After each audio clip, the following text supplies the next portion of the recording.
तो सबसे पहले तो हम बात करेंगे कि एनटीपीसी की। तो एनटीपीसी का तो आप लोगों को पता है कि एग्जाम नज़दीक आ गया है, तो हम कोई ही इस पर कोई फालतू चर्चा नहीं करेंगे, सीधा डायरेक्टली क्वेश्चनों पर ले चलेंगे। ठीक है, पहले हमारे पास समय हुआ करता था कि मैं आपसे बात करूं, बट अब कोई ऐसा समय नहीं है कि आपसे एकदम कोई नए सिरे से बात करूं। ठीक है, तो चलिए चलते हैं। सबसे पहले हम क्वेश्चनों की प्रैक्टिस के लिए हमारी जो क्लास चलती है डेली, यहाँ से आपकी प्रैक्टिस होती है। ठीक है, थ्योरी क्लास आप पढ़ सकते हैं, बट अभी मेरी थ्योरी क्लास नहीं चल रही और ओनली प्रैक्टिस क्लास चल रही है। ठीक है, तो सबसे पहले हम देखेंगे कुषाण वंश की स्थापना किसने की थी। तो कुषाण वंश की बता दीजिए आप, स्थापना किसने की थी। तो कुषाण वंश की स्थापना की थी कुरिल कदफिसेस ने। किसने? कुरिल कदफिसेस ने। Okay, right answer is C. अगला क्वेश्चन रहेगा हमारा कि जो कनिष्क का जो शासनकाल है किस धर्म के प्रसार से जुड़ा हुआ है, बताइए। कनिष्क का शासनकाल किस धर्म के प्रसार से जुड़ा हुआ है? इसका आंसर आपको देना है और मैं आपको ऑप्शन भी दे दूंगा। तो कनिष्क जो है वो बौद्ध धर्म से जुड़ा हुआ है। ओके, वो भी कहाँ पर? तो जो तीसरी संगीति हुई थी वहां पर। ठीक है, चलिए इसका आंसर दीजिए मुझे। कनिष्क किस संप्रदाय का अनुयायी था? कनिष्क जो था वो किस संप्रदाय का अनुयायी था? तो कनिष्क महायान का अनुयायी था। ओके, अगला क्वेश्चन रहेगा मेरा कि शक संवत की शुरुआत किसने की थी? बताइए आप, शक संवत की शुरुआत किसने की थी? तो शक संवत की शुरुआत आप लोगों को बताना है। चलिए, तो इसका राइट आंसर होगा कि शक संवत की जो शुरुआत की थी वो किसने की थी? कनिष्क ने। ठीक है, देखो आप एक अपना एक लॉजिक बना दिया, शक और कनिष्क, सिख, शक और सिख, पीछे शक और पीछे सिख, तो कनिष्क। ओके, कनिष्क की राजधानी, तो कनिष्क की राजधानी कहाँ पर थी आपको बताना है। कनिष्क की राजधानी कहाँ पर थी बताइए। कनिष्क की राजधानी थी पुरुषपुर। कहाँ पर थी? पुरुषपुर। ठीक है, अगला क्वेश्चन है बौद्ध धर्म की चौथी जो सभा हुई थी वो कहाँ पर हुई थी बताइए। तो बौद्ध धर्म की जो चौथी जो सभा हुई थी वो हुई थी कश्मीर में। कहाँ पर? कश्मीर में, कुंडलवन में। ओके, अगला क्वेश्चन है कनिष्क ने किस विदेशी यूनानी चिकित्सक को अपने दरबार में रखा? कनिष्क ने ऐसी कौन सी विदेशी यूनानी चिकित्सक को अपने दरबार में रखा था? वो था चरक। कौन था? चरक।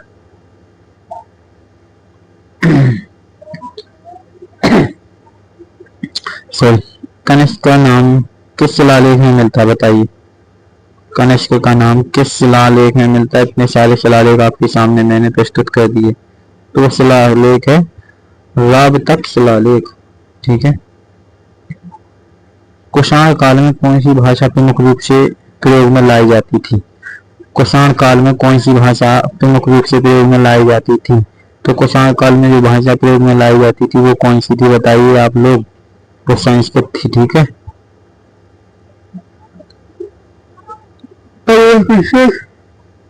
आपको बताना है कनिष्क काल में किस महायान बौद्ध आचार्य ने योगदान दिया था बताइए।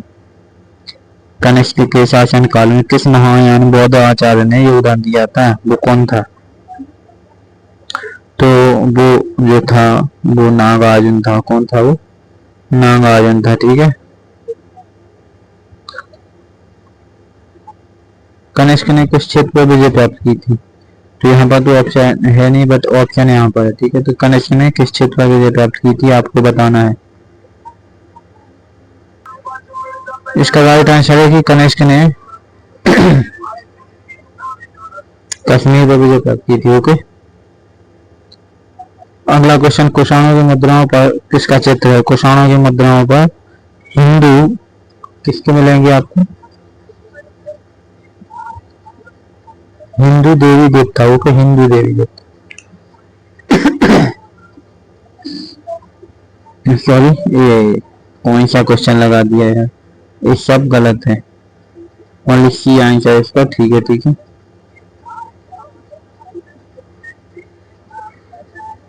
अगला अगला क्वेश्चन है किस शासक ने कनिष्क को हराया था। तो कनिष्क को हराने वाला देखो यहाँ पर कोई ऐतिहासिक प्रमाण नहीं है कि कनिष्क को किसने हराया, ठीक है।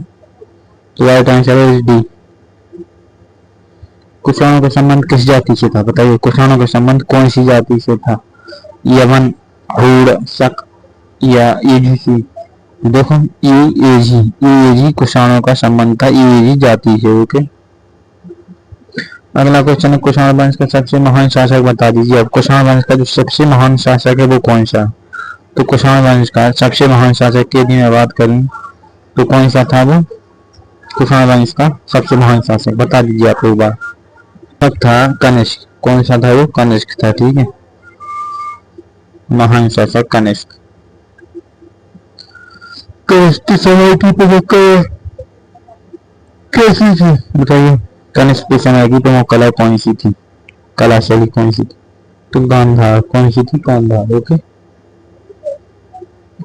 अगला क्वेश्चन रहेगा हमारा कि गांधार कला किसकी संगम शैली मानी जाती है। तो भारतीय यूनानियों की मानी जाती है। किसकी, भारतीय यूनानियों की, ओके। थोड़ा स्पीड से चलते हैं। कुषाण वंश का पतन कब हुआ था, बताइए आप लोग कुषाण वंश का पतन कब हुआ था। कुषाण वंश का पतन कब हुआ था, बताइए कुषाण वंश का पतन कब हुआ था। तो 30वीं शताब्दी में हुआ था। अगला क्वेश्चन है कनिष्क का सिक्का किस धातु में। देखो कनिष्क का सिक्का किस धातु में मिलता है। कनिष्क का सिक्का सभी धातुओं में मिलता है, ठीक है, सभी में मिलता है। राइट आंसर है डी। कुषाण काल में कौन सी भाषा साहित्यिक रचनाएं प्रसिद्ध थी। तो ये कुषाण काल में कौन सी भाषाओं की जो साहित्यिक रचनाएं थी वो प्रसिद्ध थी, वो आपको क्या लगता है इसमें, बताइए। तो संस्कृत इसका सही आंसर है, ओके। तो 20 क्वेश्चन हमारे हो चुके हैं। जिस भी विद्यार्थियों को हिस्ट्री में प्रॉब्लम आती है तो मैं कंप्लीट हिस्ट्री कराने जा रहा हूँ सीजीएल की, बट वो सीजीएल की नहीं है। सीजीएल के साथ साथ यदि आपने सीजीएल की कर ली